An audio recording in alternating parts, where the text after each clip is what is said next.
தேவி கீலகம்.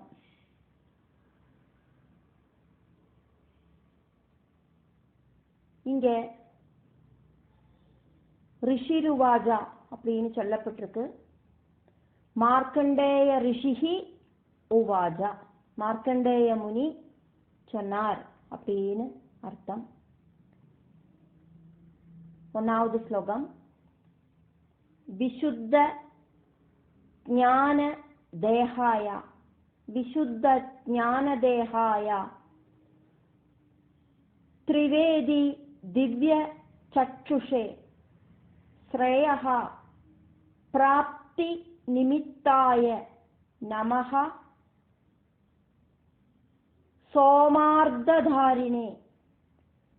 விசுத்த ஞானதேகாய திரிவேதி திவ்ய சக்ஷுஷே ஸ்ரேய பிராப்தி நிமித்தாய நம சோமார்த்ததாரிணே. மார்க்கண்டேய முனி சிஷ்யர்கள் கிட்ட சொல்லறதையாக்கும் நம்ம பார்க்கிறோம். தேவி கீலகம் அப்படிங்கிறது பரமசிவனாக்கும் தேவி கீலகம் அப்படிங்கிற இந்த ஸ்லோகங்களை உண்டாக்கினது. அதனால இங்க முதல்ல பரமசிவனை பிரார்த்திக்கிறார் மார்க்கண்டேய முனி. கீலகம் சொன்னாக்கா சீக்கிரட்டா இருக்கிற ஒரு லாக் அப்படின்னு அர்த்தம்.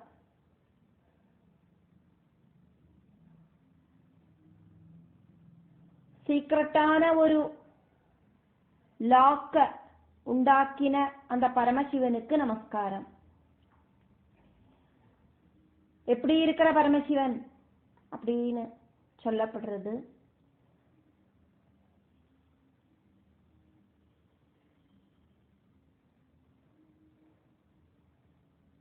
விசுத்த ஞானம் ரொம்ப ரொம்ப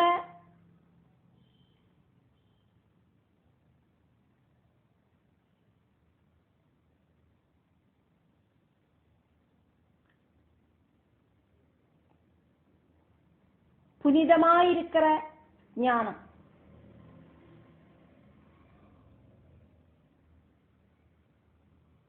ஞானஸ்வரூபனாயிருக்கிற பகவான். பிரம்மம் அப்படிங்கிறது ஞானம்தான். ஞானஸ்வரூபனாயிருக்கிற பகவான் அந்த ஞானத்துல எந்த விதமான அஜ்ஞானமும் கலரலை அப்படின்னு அர்த்தம். அதாக்கும் இங்க விசுத்த ஞானம்.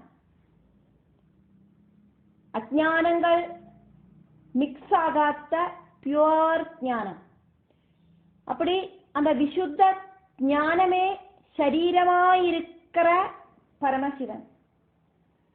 விசுத்த ஞான தேகாய,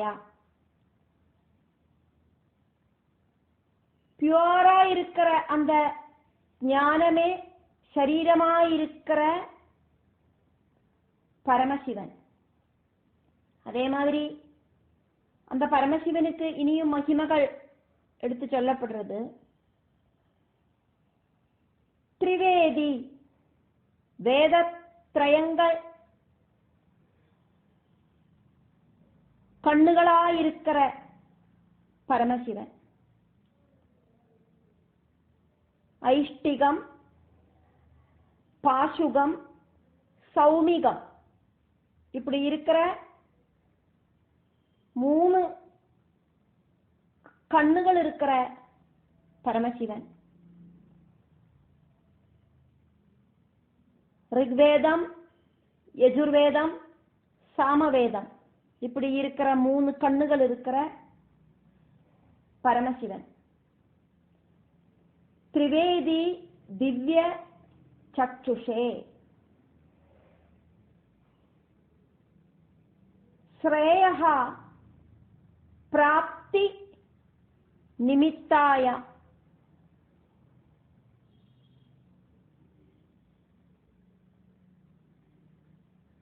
சொர்க்க பிராப்திக்கு காரணமாயிருக்கிற பரமசிவன்.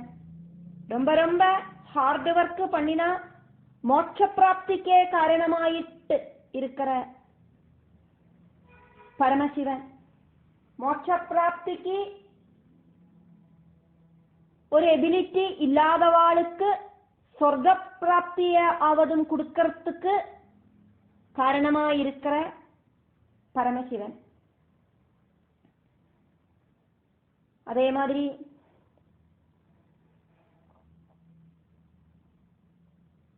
சோமார்த்ததாரிணே நமஹ. சோமன் அப்படின்னா சந்திரன். சோமார்த்தம் அப்படின்னா சந்திரனோடு பாதி சந்திரக்கலை, அத சிரசில தரிச்சுன்னு இருக்கிற பரமசிவன். அப்படி இருக்கிற பரமசிவனுக்கு நமஸ்காரம். சந்திரக்கலைய தரிச்சுருக்கிற பரமசிவனுக்கு நமஸ்காரம். சொர்க்க பிராப்திக்கு காரணமாயிருக்கிற பரமசிவனுக்கு நமஸ்காரம். மூணு வேதங்களாயிருக்கிற கண்ணுகளோடு கூடின அந்த பரமசிவனுக்கு நமஸ்காரம்.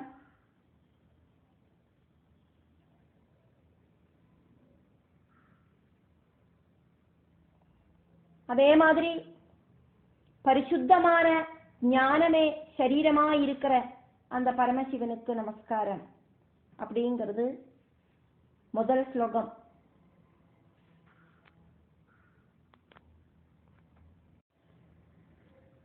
ஸ்லோகம் 2. சர்வம் ஏதது விஜானியான். சர்வம் ஏதது விஜானியாத் மந்திராணாம் அபிகீலகம். சஹ அபி க்ஷேமம் அவாப்னோதி சததம் ஜாப்யகல்பரஹ. சர்வமேதத் விஜானியான் மந்திராணாம் அபிகீலகம் சோபிக்ஷேமமவாப்னோதி சததம் ஜாப்யகல்பரா. சர்வம் மந்திராணாம் எல்லா மந்திரங்களுக்கும் அபிகீலகம். மந்திரங்கள் ஜபிச்சானா பலவிதமான சித்திகள் கைவரும். മന്ത്രத்துக்கு ரொம்ப ரொம்ப பவர் ഉണ്ട്. കോൺസെൻട്രേഷൻ ആയിട്ട് ശ്രദ്ധയോട് കൂടിയിട്ട് கண்டினியூஸ் ஆயிட்டு டெய்லி மந்திரம் ஜபிக்கிறத அதுக்கான ஃபலப்பிராப்தி அப்படிங்கிறது உறுதியா கிடைக்கத்தான் செய்யும். ஆனா அந்த ஃபலப்பிராப்தி கிடைக்கிறதுக்கு பலவிதமான தடங்கல்களும் இருக்கு. கர்மவினையால பலவித சாபங்களால இந்த ஒரு தடங்கள் லாக் கீலகம் உண்டாகிறது. இந்த தடங்கல்களை இல்லாம பண்ணி அந்த தடங்கல்களை நிகழ்த்தி விடுறதாக்கும் தேவி மகாத்மிய பாராயணம் அப்படின்னு தெரிஞ்சுண்டு உபாசிக்கணும் அப்படிங்கிறதாக்கும் இந்த ஸ்லோகத்துல சொல்லப்படுறது. அபிகீலகம் அப்படின்னா பலவிதமான சாபங்களாயிருக்கிற கீலகங்களை தடசங்களை இல்லாம பண்ணுறது அதாக்கும் அபிகீலகம். ஏதல் விஜானியால் இந்த சப்தசதி ஸ்தோத்திரம் உபாசிச்சானா அந்த தடங்கல்கள் எல்லாம் இல்லாம போயிடும். அப்படி தெரிஞ்சுண்டு விஜானியால் அப்படின்னா இத தெரிஞ்சுண்டு உபாசிக்கணும் அப்படின்னு. சததம் ஜாப்ய தல்பரஹ, எப்பவும் மந்திரம் ஜபிக்கிறதுக்கு தால்பரியம் இருக்கிற பக்தனுக்கு.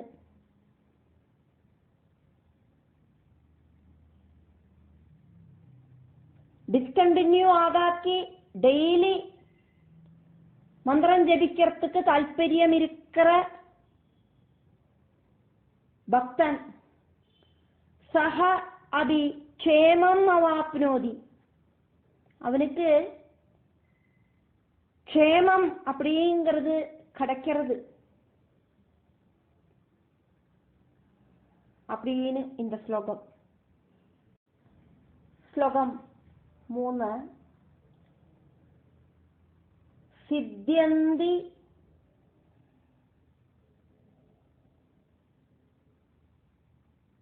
உச்சாடனாதீனி வஸ்தூனி சகலானி அபி ஏதேன ஸ்துவதாம் தேவி ஸ்தோத்ரமாத்ரேண சித்யதி. சித்யந்த்யுச்சாடனாதீனி வஸ்தூனி சகலான்யபி ஏதேன ஸ்துவதாம் தேவி ஸ்தோத்ரமாத்ரேண சித்யதி.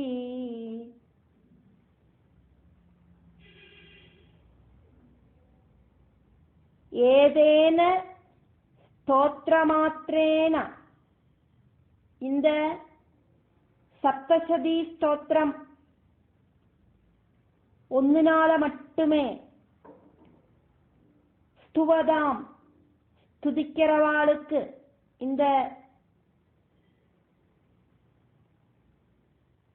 சப்தசதி ஸ்தோத்திரம் அப்படிங்கிற தேவி மகாத்மியத்தால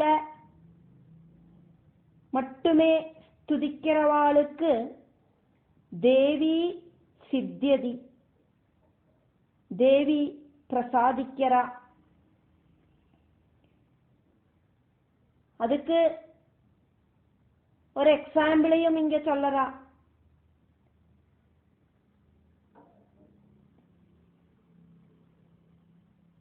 டெய்லி தேவி மகாத்மியம் பாராயணம் பண்றவாளுக்கு தன்னால பல பல சித்திகளும் கைவந்துடும் அப்படின்னு சொல்லப்படுறது. உச்சாடனாதீனி, உச்சாடனம் தொடங்கின விஷயங்களும் எக்ஸெட்ரா எக்ஸெட்ரா, சகலானி எல்லாம், வஸ்தூனி எல்லாவிதமான பொருள்களும் அவளுக்கு கிடைக்காததாயிட்டு இனி ஒண்ணுமில்லை. அவ என்னெல்லாம் நினைக்கிறாளோ அதெல்லாம் சித்தியந்தி, அந்த பக்தர்களுக்கு கிடைக்கிறது அப்படின்னு இந்த ஸ்லோகம். உச்சாடன ஆதீனி, உச்சாடனம் தொடங்கினவை எக்ஸெட்ரா எக்ஸெட்ரா. உச்சாடனம் அப்படின்னா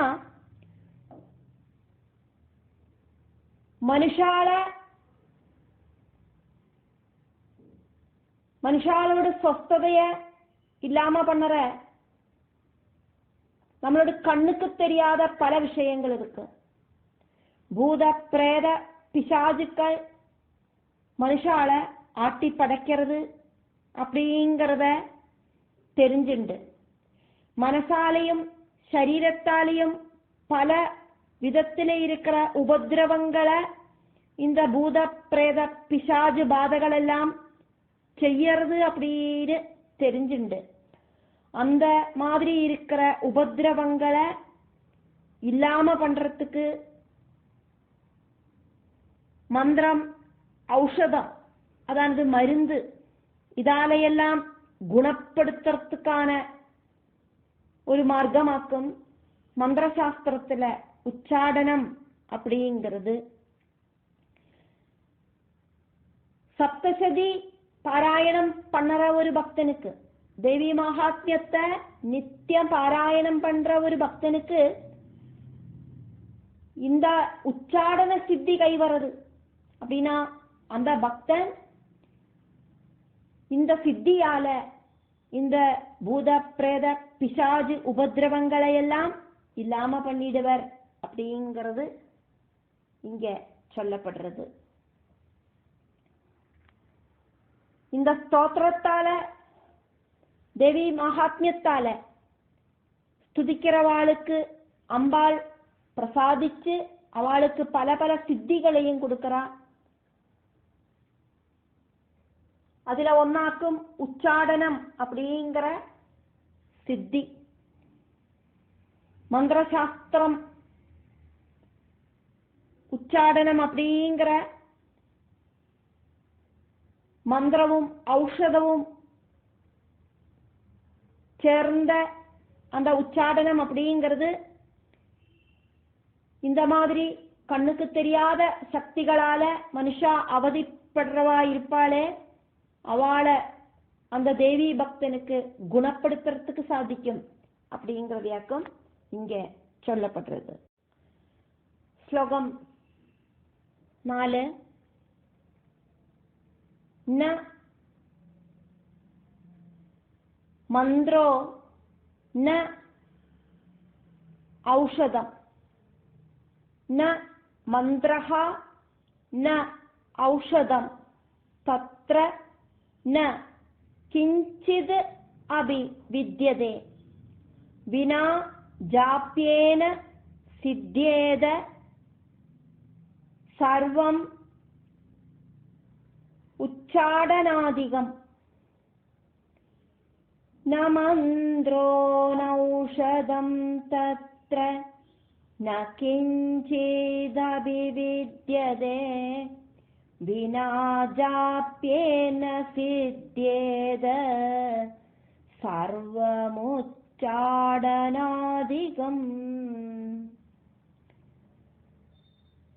தேவி மகாத்மிய பாராயணம் நித்தியம் செய்யற தேவி பக்தனுக்கு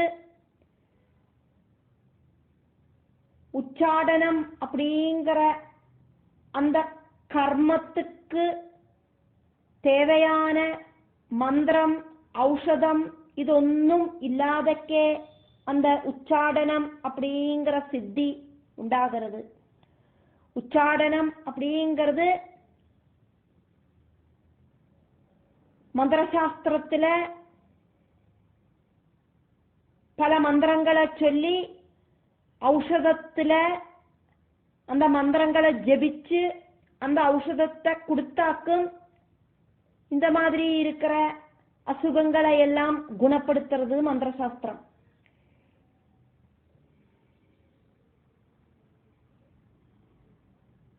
நெய்யாகட்டும் அதே மாதிரி ஏதோ ஒரு பொருள்ல இந்த மாதிரி மந்திரங்களை நன்னா ஜபிச்சு அதை நோயாளிக்கு கொடுத்து அசுகத்தை குணப்படுத்த வாக்கும் மந்திர சாஸ்திரம் செய்யறது. அந்த உச்சாடன சித்தி அப்படிங்கிறது தேவி பக்தனுக்கு தன்னால கைவரது. மந்திர சாஸ்திரத்துல சொல்லற திவ்யமான மந்திரங்களை சொல்லி மருந்துல அந்த மந்திரங்களை ஜபிச்சு அந்த மந்திரத்தோடு கூடின அந்த மருந்த நோயாளிக்கு கொடுக்கறதையாக்கும் சூக்கேடு குணமாகிறது மந்திர சாஸ்திரத்துல. அதுக்கு பேராக்கும் உச்சாடனம். இங்க தேவி பக்தனுக்கு இந்த உச்சாடனம் அப்படிங்கிற சித்தி அம்பாள் தேவி பக்தனுக்கு கொடுக்கறா. தேவியோட காருண்யத்தால அப்படி ஒரு சித்தி தேவி பக்தனுக்கு கிடைக்கிறது. நித்தியமான தேவி மகாத்மிய பாராயணத்தால இந்த சித்தி கிடைக்கிறது. தத்ரா அந்த உச்சாடனத்துக்கு அந்த உச்சாடனம் அப்படிங்கிற கர்மத்துக்கு தேவையான மருந்தோ மந்திரமோ ஒன்னும் தேவி மகாத்மிய பாராயணத்தால உச்சாடன சித்தி கிடைச்ச தேவி பக்தனுக்கு தேவையில்லை. ந கிஞ்சித் அபி ந வித்யதே.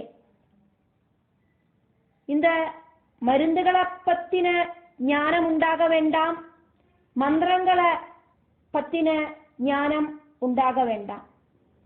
ஒரு சில மந்திரங்களை சொல்லி ஜபிச்சாக்குமே மருந்த கொடுக்கிறது. அந்த நாலெட்ஜ் எல்லாம் ஒன்றும் இல்லாதக்கே தேவி பக்தனுக்கு அந்த ஒரு சித்தி கைவரது அப்படின்னு இந்த ஸ்லோகம். தத்ர மந்திரஹா ஔஷதா. அந்த தேவி பக்தனுக்கு மந்திரவும் ஔஷதவும் ந கிஞ்சித் அபி ந வித்யதே. அതൊന്നും தெரியணும் அப்படிங்கிற விஷயமே இல்லை, தேவையில்லை. ஜாப்யேன வினா. அதானது உச்சாடனத்துக்கு உபயோகிக்கிற மந்திரங்கள் ஒன்றும் தெரிஞ்சுக்கணும் அப்படின்னு அவசியமில்லை. അതൊന്നും தெரியாதக்கே ഉച്ചാടനാദികം സർവം. உச்சாடனம் தொடங்கின எல்லா காரியங்களும் அந்த தேவி பக்தனுக்கு சித்திக்கும் அப்படிங்கிறது இந்த ஸ்லோகம்.